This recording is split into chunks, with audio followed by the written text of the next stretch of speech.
it's more about the technique, but for others like you, it's super fun to hear the dialogue. Yeah, I think that the technique is fascinating. I am not a chef. Like I'm not a professional chef. I have no training. I just have cooked a lot, and so I'm comfortable in the kitchen. But I definitely appreciate. I was watching someone stream the other day that was talking about baking and sort of all of the different nuances of baking soda and baking powder, and it was like, oh my God, I'm so enraptured by all this conversation, and I have no idea.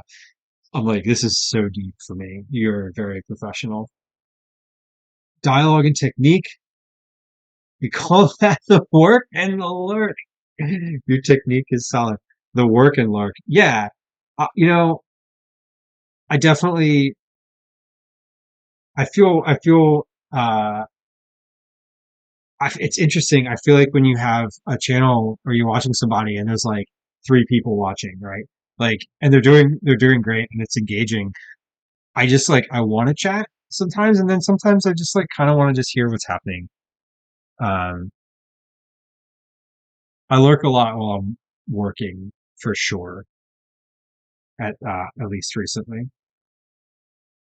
And also, if you are watching and you're like, "Hey, I'm not chatting right now," that's cool too. You don't need to do that.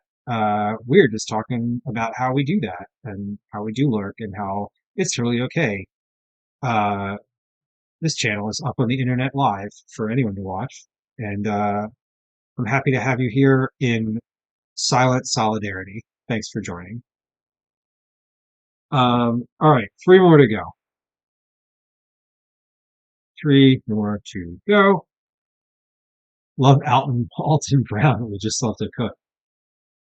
Yeah, I used to watch America's Test Kitchen, right? And I'm using a recipe from America's Test Kitchen tonight, so I can.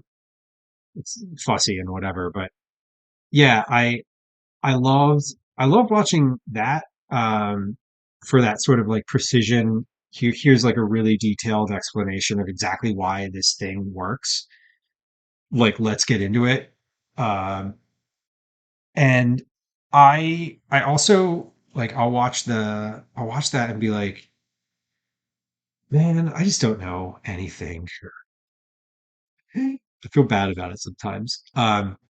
If you've seen on YouTube, I really like the series that's like amateur versus professional, where they do three, like an amateur home cook, whatever, like a foodie, for lack of a better term, and then like a professional. And I saw one on there yesterday that was for pigs in a blanket.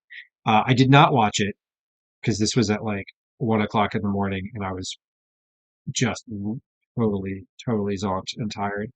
Um, but I've enjoyed those videos. I especially love watching the amateur person do it. And as much as it pains me to say, I feel a certain like, oh yeah, usually the foodie is like, oh, that's kind of where I'm at. Um, you're doing stuff that I know about. But anyway, some things work and some things don't. The fun of cooking. Yeah, totally. Totally. Oh man, what was the last I do this all the time. I'll cook something and then I'll make like a critical comment about it, right? I'll say like, oh, this needs more of this. This needs more salt. This needs more whatever. Um, and I always have to stop myself and be like, I'm not criticizing that this wasn't good. It's just like I like to improve. I want to improve, and I'm really just trying to make observations about things. Okay, almost there. We got two left. Two left, and then we egg wash. Then we egg wash. Oh, I have to admit, if we're talking about uh, successes and failures, uh, I gotta say that these are coming together a little better than I hoped they would. So, for what that's worth,